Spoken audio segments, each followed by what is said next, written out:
नमस्कार दोस्तों, आप सभी का स्वागत है हमारे YouTube चैनल में। दोस्तों, पिछली वीडियो में मैंने आपको डीसी जनरेटर के कंसेप्ट मतलब डीसी जनरेटर के पार्ट्स के बारे में बताया था कि डीसी जनरेटर के पार्ट्स कौन कौन से होते हैं एवं डीसी जनरेटर की मौलिक आवश्यकताओं के बारे में बताया था कि किन किन आवश्यकताओं के वजह से एक डीसी जनरेटर विद्युत वाहक बल पैदा करने में समर्थ होता है। आज हम डीसी जनरेटर के जो दूसरा पार्ट है, एक पार्ट मैंने आपको कल बता दिया बॉडी के बारे में कि डीसी जनरेटर की जो बॉडी होती है उसका क्या कार्य है, वो किससे निर्मित की जाती है। जैसा कि मैंने आपको बताया कि बड़ी मशीनों की जो बड़ी डीसी जनरेटर होते हैं उनकी बॉडी प्राय कास्ट स्टील की बनाई जाती है, जबकि जो छोटी डीसी मशीन होती है उनकी बॉडी कास्ट आयरन की बनाई जाती है। फिर मैंने आपको बताया था कि बॉडी के क्या क्या कार्य होते हैं। तो बॉडी के दो कार्य बताए थे मैंने आपको। सबसे पहला और मोस्ट इंपोर्टेंट कार्य मैंने आपको बताया था कि बॉडी, किसी भी मशीन की जो बॉडी है वो मशीन के समस्त आंतरिक भागों को एक सुरक्षा आवरण प्रदान करने का कार्य करती है। दूसरा जो कार्य बताया था मैंने बॉडी का आपको, वो ये था कि जो डीसी जनरेटर की जो बॉडी होती है वो चुंबकीय फ्लक्स को एक रास्ता प्रदान करने का कार्य करती है। यानी जो डीसी जनरेटर के फील्ड पोल जो चुंबकीय क्षेत्र स्थापित करते हैं वो नॉर्थ से साउथ की ओर जो चुंबकीय बल रेखा गमन करती है उन्हें रास्ता प्रदान करने का कार्य किसका होता है भाई? बॉडी का होता है। अब आगे चलते हैं अपन नेक्स्ट टॉपिक, जो अपन का नेक्स्ट पार्ट है डीसी जनरेटर का, वो है फील्ड पोल। इनको निम्न में क्षेत्र ध्रुव के नाम से जाना जाता है। पोलों को ध्रुव कहा जाता है, फील्ड को क्षेत्र। तो आज हम इसके बारे में आपसे चर्चा करेंगे कि फील्ड पोल होते क्या है, इनके क्या कार्य है और इन्हें डीसी मशीन के अंदर क्यों फिट किया जाता है, क्यों स्थापित किया जाता है। आज इस बारे में हम चर्चा करेंगे। तो देखो, फील्ड पोल जो है इनका मुख्य कार्य है डीसी जनरेटर के अंदर चुंबकीय क्षेत्र उत्पन्न करना होता है। जैसा कि मैं आपको पिछली वीडियो में बता चुका हूं कि डीसी जनरेटर की मौलिक आवश्यकताओं में जो सबसे पहला बिंदु था वो ये था कि उसके अंदर चुंबकीय क्षेत्र या चुंबकीय फ्लक्स उत्पन्न होना चाहिए। अगर चुंबकीय क्षेत्र चुंबकीय फ्लक्स नहीं होगा तो आर्मेचर की गति के कारण हवा कटेगी, केवल चुंबकीय फ्लक्स नहीं है। क्योंकि चुंबकीय फ्लक्स का मान अगर डीसी जनरेटर में नगण्य है, चुंबकीय बल रेखाओं का मान, चुंबकीय क्षेत्र का मान अगर किसी डीसी जनरेटर में नगण्य है, शून्य है, तो वहां पर किसी प्रकार का वोल्टेज आर्मेचर के सिरों पर पैदा नहीं होगा। तो जो फील्ड पोल होते हैं उनका जो कार्य है, मुख्य कार्य यह है कि वह डीसी जनरेटर के अंदर चुंबकीय क्षेत्र स्थापित करने का कार्य करते हैं। अब जो फील्ड पोल है वो दो प्रकार के होते हैं। सबसे पहला तो है सुसहित लैमिनेटेड पोल।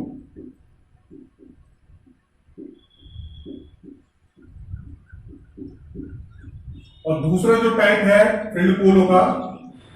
नमस्कार दोस्तों, आप सभी का स्वागत है हमारे YouTube चैनल में। दोस्तों, पिछली वीडियो में मैंने आपको डीसी जनरेटर के कंसेप्ट मतलब डीसी जनरेटर के पार्ट्स के बारे में बताया था कि डीसी जनरेटर के पार्ट्स कौन कौन से होते हैं एवं डीसी जनरेटर की मौलिक आवश्यकताओं के बारे में बताया था कि किन किन आवश्यकताओं के वजह से एक डीसी जनरेटर विद्युत वाहक बल पैदा करने में समर्थ होता है। आज हम डीसी जनरेटर के जो दूसरा पार्ट है, एक पार्ट मैंने आपको कल बता दिया बॉडी के बारे में कि डीसी जनरेटर की जो बॉडी होती है उसका क्या कार्य है, वो किससे निर्मित की जाती है। जैसा कि मैंने आपको बताया कि बड़ी मशीनों की जो बड़ी डीसी जनरेटर होते हैं उनकी बॉडी प्राय कास्ट स्टील की बनाई जाती है, जबकि जो छोटी डीसी मशीन होती है उनकी बॉडी कास्ट आयरन की बनाई जाती है। फिर मैंने आपको बताया था कि बॉडी के क्या क्या कार्य होते हैं। तो बॉडी के दो कार्य बताए थे मैंने आपको। सबसे पहला और मोस्ट इंपोर्टेंट कार्य मैंने आपको बताया था कि बॉडी, किसी भी मशीन की जो बॉडी है वो मशीन के समस्त आंतरिक भागों को एक सुरक्षा आवरण प्रदान करने का कार्य करती है। दूसरा जो कार्य बताया था मैंने बॉडी का आपको, वो ये था कि जो डीसी जनरेटर की जो बॉडी होती है वो चुंबकीय फ्लक्स को एक रास्ता प्रदान करने का कार्य करती है। यानी जो डीसी जनरेटर के फील्ड पोल जो चुंबकीय क्षेत्र स्थापित करते हैं वो नॉर्थ से साउथ की ओर जो चुंबकीय बल रेखा गमन करती है, उन्हें रास्ता प्रदान करने का कार्य किसका होता है भाई? बॉडी का होता है। अब आगे चलते हैं अपन नेक्स्ट टॉपिक, जो अपन का नेक्स्ट पार्ट है डीसी जनरेटर का, वो है फील्ड पोल, इनको निम्न में क्षेत्र ध्रुव के नाम से जाना जाता है। पोलों को ध्रुव कहा जाता है, फील्ड को क्षेत्र।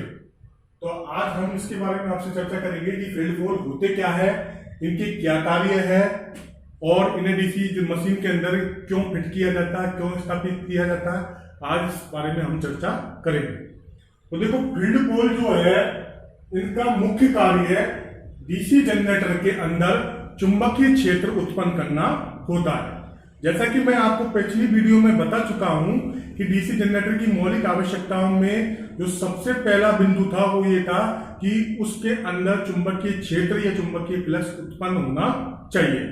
अगर चुंबकीय क्षेत्र चुंबकीय फ्लक्स नहीं होगा तो आर्मेचर की गति के कारण हवा कटेगी, केवल चुंबकीय फ्लक्स नहीं है। क्योंकि चुंबकीय फ्लक्स का मान अगर डीसी जनरेटर में नगण्य है, चुंबकीय बल रेखाओं का मान, चुंबकीय क्षेत्र का मान अगर किसी डीसी जनरेटर में नगण्य है, शून्य है, तो वहां पर किसी प्रकार का वोल्टेज आर्मेचर के सिरों पर पैदा नहीं होगा। तो जो फील्ड पोल होते हैं उनका जो कार्य है, मुख्य कार्य यह है कि वह डीसी जनरेटर के अंदर चुंबकीय क्षेत्र स्थापित करने का कार्य करते हैं। अब जो फील्ड पोल है वो दो प्रकार के होते हैं। सबसे पहला तो है सुसहित लैमिनेटेड पोल,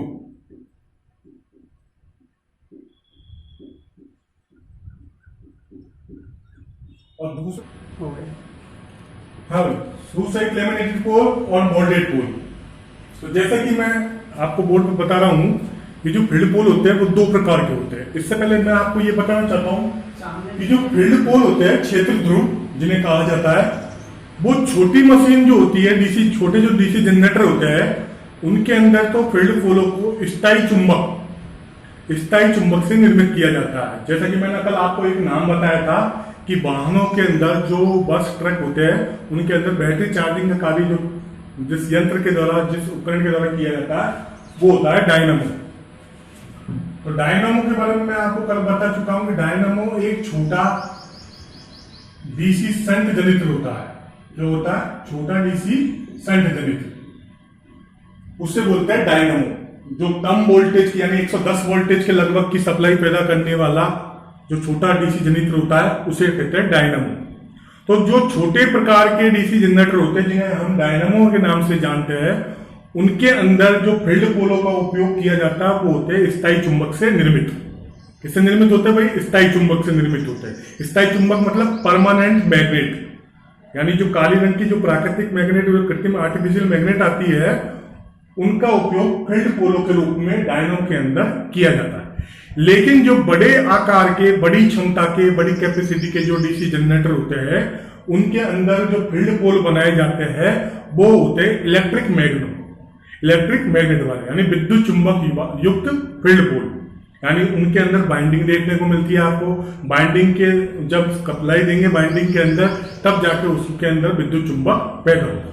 अब बात आती है कि परमानेंट मैग्नेट और यानी स्थायी चुंबक और अस्थायी चुंबक। तो अस्थायी चुंबक वो होती है जिनमें चुंबक के जो गुण है, चुंबक के आकर्षण के गुण, प्रतिकर्षण के गुण हमेशा मौजूद रहते हैं, हमेशा विद्यमान रहते हैं। जबकि अस्थायी चुंबक उसे कहते हैं जिनमें चुंबकीय गुण तब तक ही मौजूद रहे जब तक कि आप उसको विद्युत सप्लाई के साथ कनेक्टेड रखते हो। जब तक उसको विद्युत सप्लाई के साथ जुड़े रखोगे तब तक ही उसमें चुंबकीय गुण रहेंगे। जैसे ही आपने विद्युत सप्लाई से उसको पृथक किया तो उसमें चुंबकीय गुण बनना बंद हो जाएंगे, तो उसे बोलते हैं अस्थायी चुंबक। और विद्युत चुंबक भी हमारी अस्थायी चुंबक की श्रेणी में आती है। तो जैसा कि मैं आपको बता चुका हूं कि छोटे आकार के जो डीसी जनरेटर होते हैं यानी जिन्हें डायनामो बोला जाता है, उनके अंदर जो फील्ड पोलों का उपयोग किया जाता है वो होते हैं स्थायी चुंबक युक्त। जबकि जो बड़े आकार के डीसी जनरेटर है उनमें जो फील्ड पोल यानी क्षेत्र जो होते हैं वो होते हैं विद्युत चुंबक युक्त। कौन से होते हैं भाई? विद्युत चुंबक युक्त, या आप इसको अस्थायी चुंबक भी बोल सकते हो। क्योंकि मैंने आपको बताया इसकी डेफिनेशन कि जब तक इनको आप सप्लाई से जोड़े रखोगे तब तक ही इनमें चुंबकीय गुण मौजूद रहते हैं। जैसे ही आपने इन्हें सप्लाई से पृथक किया इनमें चुंबकीय गुण बनना समाप्त हो जाएगा। तो जैसा कि मैं आपको बता रहा हूं कि जो फील्ड पोल होते हैं बड़ी मशीनों के अंदर, जो फील्ड पोल होते हैं वो विद्युत चुंबकीय युक्त होते हैं और वो दो प्रकार के होते हैं, सुसाइड लैमिनेटेड पोल और मोल्डेड पोल। तो सबसे पहले बात करेंगे हम सुसाइड लैमिनेटेड पोल। देखो भाई, आपको यहाँ पर सामने दो चित्र दिखाए गए हैं। ये तो है आपका सुसाइड लैमिनेटेड पोल। ये पूरा आपको दिखाया गया है, जबकि ये नीचे का हिस्सा है, यहां से लेकर ये है आपका पोल शू, इसे बोलते हैं पोल शू। तो जो मैंने आपको बताया शू सहित, तो शू कौन सा, ये वाला हिस्सा नीचे जुड़ा हुआ रहता है, पोल ऊपर के हिस्से को बोलते हैं। तो पोल है शू सहित लैमिनेटेड पोल, यानी नीचे के हिस्से को बोलते हैं पोल शू, ठीक है। और ये ऊपर रहता है नट बोल्ट, और ये जो आपको सामने छिद्र दिखाए गए हैं ये होते हैं रिवेटिंग होल। क्या होते हैं भाई, रिवेटिंग होल। यानी जो फील्ड पोलों का निर्माण होता है वो सिलिकॉन स्टील की पतली पतली लैमिनेटेड पट्टियों को एक साथ आगे पीछे जोड़कर और रिवेटिंग क्रिया के द्वारा फील्ड पोलों का निर्माण किया जाता है। दोबारा सुनना, जो फील्ड पोलों का निर्माण किस प्रकार किया जाता है, फील्ड पोल हो या पोल शू हो, सिलिकॉन स्टील या एनल्ड स्टील, सुनना ध्यान से, कास्ट स्टील या एनल्ड स्टील या सिलिकॉन स्टील की पतली पतली पट्टियों को आगे पीछे रखकर और एक साथ रिवेटिंग करके फील्ड पोलों का निर्माण किया जाता है। जैसे ये मान लो कि ये आगे की पट्टी, ये दूसरी सेकंड नंबर की पट्टी, तीसरे नंबर की पट्टी, तो इसी आकृति की कई सारी पट्टियों को एक के पीछे एक रखते हुए और इन रिवेटिंग होलों को मिलाते हुए इनके अंदर रिवेट डालकर और दूसरी तरफ से उस पर चोट देकर उसको चपटा कर दिया जाता है रिवेट को, जिससे कि ये सारी पट्टियां एक ही रिवेट के अंदर फिट हो जाती है, जिससे फील्ड पोलों का निर्माण हो पाता है। उसी प्रकार से ये पोल शू है, उसका निर्माण भी कास्ट स्टील या क्या नाम सिलिकॉन स्टील या फिर एनल्ड स्टील, तीन देखो जो फील्ड पोलों का निर्माण है, मैं आपको यहां बता रहा हूं। फील्ड पोल निर्माण धातु तीन प्रकार की है। पहली है आपकी कास्ट स्टील, दूसरी है आपकी सिलिकॉन स्टील और तीसरी है आपकी एनल्ड स्टील। इन तीनों के में से किसी भी एक धातु का उपयोग करके फील्ड पोलों का निर्माण किया जाता है, कास्ट स्टील, सिलिकॉन स्टील और एनल्ड स्टील। तो पतली पतली पट्टियां होती है इन तीनों धातुओं में से किसी एक की, उन सभी पट्टियों को सबसे पहले वार्निश में डुबोया जाता है, वार्निश आलेपित किया जाता है। वार्निश एक ऐसा पदार्थ है जो अचालक आवरण, किसी धातु के ऊपर अचालक आवरण छनाने का कार्य करता है। जैसे कि नाम से स्पष्ट है, सुसाइड लैमिनेटेड। लैमिनेटेड किसको बोला जाता है भाई, अचालक युक्त पदार्थ को, अचालक युक्त धातु, अचालक। लैमिनेशन मतलब अचालक, जैसे मोबाइल के ऊपर भी अपन लैमिनेशन छनाते हैं तो पन्नी का तो लैमिनेशन लगाते हैं अपन मोबाइल के ऊपर, जिससे कि पानी इससे बचा जा सके, तो उसी लैमिनेशन से बना हुआ शब्द है लैमिनेटेड, यानी अचालक युक्त फील्ड पोल, ठीक है। तो ये आपको मैंने बता दी, फील्ड पोल में निर्माण धातु का जो लगाई जाती है वो कौन सी है, कास्ट स्टील, सिलिकॉन स्टील और एनल्ड स्टील। तीन प्रकार की धातु में से किसी भी धातु से फील्ड पोलों का निर्माण किया जाता है। अब बात चल रही है अपन की सुसाइड लैमिनेटेड पोल को। मैं आपको बता चुका हूं कि ये पोल शू होता है और ये होता है इतना यहां से यहां तक का हिस्सा पोल।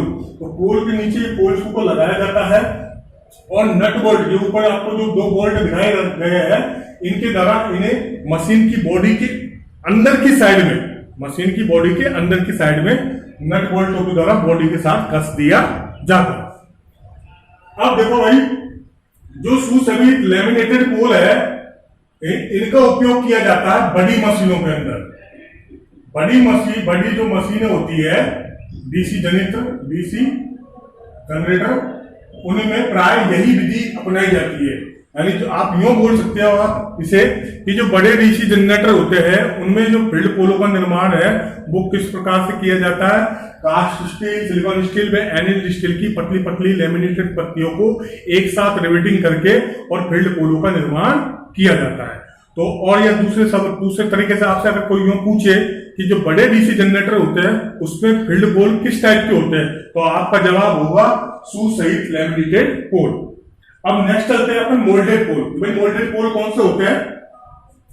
देखो मोल्डेड पोल होते हैं अपन के जिनको बॉडी के साथ, यानी जब मशीन की बॉडी का निर्माण किया जाता है, मशीन की बॉडी को बनाया जाता है, तब उसी के साथ मशीन की बॉडी के साथ ही मशीन के अंदर आंतरिक भाग में, बॉडी के आंतरिक भाग में मोल्डिंग प्रक्रिया के द्वारा उसी धातु से, जिस धातु से मशीन की बॉडी का निर्माण किया जाता है, उसी धातु से पोलों का निर्माण भी कर दिया जाता है। तो वो पोल कहलाते हैं आपके मोल्डेड पोल। दोबारा सुनना, जब मशीन का निर्माण किया जाता है, जिस धातु से भी मशीन का निर्माण किया जाता है, उसी धातु से मशीन के निर्माण यानी बॉडी के निर्माण के समय उस मशीन बॉडी के आंतरिक साइड, अंदर की ओर पोलों का भी निर्माण कर दिया जाता है। उन्हें वो किस क्रिया के अंतर्गत? मोल्डिंग प्रक्रिया के अंतर्गत। तो उन्हें क्या कहते हैं भाई? मोल्डेड पोल। ठीक है, तो मोल्डेड पोल जो उपयोग में लिया जाते हैं वो होते हैं छोटी मशीनों के अंदर। इसके अंदर भाई छोटी मशीनों के अंदर, छोटे डीसी जनरेटर भी बोल सकते हो आप। जैसा कि मैं आपको बता चुका हूं कि डायनामो यानी ये मध्यम क्षमता की जो मशीनें हैं, मध्यम क्षमता की जो मशीनें हैं उनमें मोल्डेड पोलों का उपयोग किया जाता है। और जो बिल्कुल कम क्षमता की यानी ये कम क्षमता के होते हैं डायनामो, इनमें हमारे स्थायी चुंबक युक्त पोलों का उपयोग किया जाता है। ठीक है भाई, अब सुसहित लैमिनेटेड पोल और मोल्डेड पोल दोनों प्रकार में आपको बता चुका हूं, दोनों प्रकार के बारे में। अब इसके आगे मैं ये बताना चाहता हूं कि जो ये पोल की संरचना आपको चित्र दिखाई गई है, ये पोल की संरचना जो आपको दिखाई गई है, इसका जो पोल शू वाला भाग होता है नीचे से अधिक चौड़ा रखा जाता है। मतलब पोल की आकृति का लगभग 2 गुना, पोल की आकृति का लगभग 2 गुना इसे पोल शू को बनाया जाता है। इसका क्या रीजन है, इसकी क्या वजह है? कि पहला रीजन तो यह है कि जो चुंबकीय क्षेत्र होता है, फील्ड पोलों का कार्य मैंने आपको बताया कि चुंबकीय क्षेत्र स्थापित करना। तो जो पोल शू का आकार पोल की अपेक्षा 2 गुना बड़ा क्यों रखा जाता है? तो चुंबकीय क्षेत्र विस्तृत यानी फैला हुआ हो, बन सके, फैला हुआ बन सके। इसलिए जो पोल शू का आकार पोल की अपेक्षा 2 गुना अधिक रखा जाता है। दूसरा जो रीजन है वो क्या है भाई? कि जो कॉइल है, बाइंडिंग जिसे बोलते हैं, पोल से बाहर ना निकले। दो रीजन की वजह से पोल शू का आकार पोल की अपेक्षा दुगना रखा जाता है। दोबारा सुनना, पोल शू का आकार पोल की अपेक्षा 2 गुना बड़ा रखा जाता है। इसके 2 रीजन है।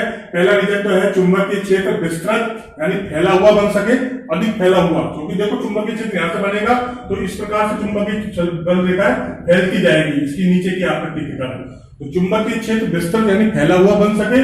और दूसरा रीजन है कॉइल, जो आप कॉइल इसके अंदर डालोगे, देखो इनको बॉडी पर कसने से पहले जो भी बाइंडिंग आपको इसके अंदर डालनी होती है, जो भी कॉइल अच्छी बनाकर आपको इसके अंदर डालनी होती है, वो इस प्रकार से डालकर और फिर इसको ऐसे कैसे ही नट बोल्टों के द्वारा बॉडी पर कस दिया जाता है। अब ऊपर से तो ये फिट होगी बॉडी के आंतरिक भाग पर और नीचे से ये आकार बड़ा है, इस वजह से ये जो कॉइल है वो फील्ड पोल से बाहर नहीं निकल पाएगी। तो 2 रीजन की वजह से इसका आकार पोल से दुगना रखा जाता है। अब आगे बात करते हैं हम कि मशीन के अंदर, डीसी जनरेटर के अंदर पोलों की संख्या क्या होती है। डीसी जनरेटर में पोलों की संख्या, तो दोस्तों इसके लिए अपन को ये बात याद रखनी है कि डीसी जनरेटर के अंदर जो पोलों की संख्या होती है वो कम से कम 2 होती है और अधिकतम 8 फील्ड पोलों की संख्या, किसी भी डीसी जनरेटर में फील्ड पोलों की संख्या कम से कम 2 रखी जाती है और अधिक से अधिक कितनी होती है भाई? 8। तो आप इसे डायरेक्टली यूं कह सकते हो कि छोटी मशीनों में या छोटे डीसी जनरेटर में जो फील्ड पोलों की संख्या लगभग 2-4 तक होती है और बड़ी में 8 तक होती है, बड़ी मशीनों में। तो फील्ड पोल का भाई क्या कार्य है? एक बार फील्ड पोल का कार्य भी देख लो। फील्ड पोल का कार्य, तो इसका कार्य आपको सीधा एक लाइन में ये है कि डीसी जनरेटर में चुंबकीय क्षेत्र या चुंबकीय फ्लक्स स्थापित करना। तो पहली आवश्यक मौलिक जो आवश्यकता मैंने कल आपको बताई थी डीसी जनरेटर की, वो था चुंबकीय क्षेत्र और या चुंबकीय फ्लक्स, जिसको पूरा करने के लिए क्या लगा होता है डीसी जनरेटर के अंदर? फील्ड पोल। फील्ड पोल क्या पैदा करता है भाई? चुंबकीय क्षेत्र यानी चुंबकीय फ्लक्स, जो आर्मेचर के द्वारा छेदित होता है, जिसकी वजह से आर्मेचर में विद्युत वाहक बल पैदा होता है। तो दोस्तों धन्यवाद, आज के लिए इतना ही। अगला जो नेक्स्ट पार्ट है वो कल हम आपको वीडियो के द्वारा समझाएंगे। धन्यवाद।